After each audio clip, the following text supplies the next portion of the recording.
mga best practices na ginawa ng Ayala sa kanyang mga development magmula sa Makati, sa Alabang, sa New Valley. Alam nyo, this will be available through Pag-ibig.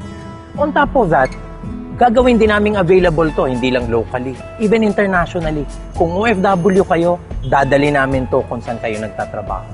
So dati, akala ng marami, kailangan maging mayaman ka para maging Avida or Ayala land homeowner. Ngayon, OFWs, hardworking private corporation employees, civil servants, for a minimum of 3,500 to 4,000 a month, you can own an Amaya property.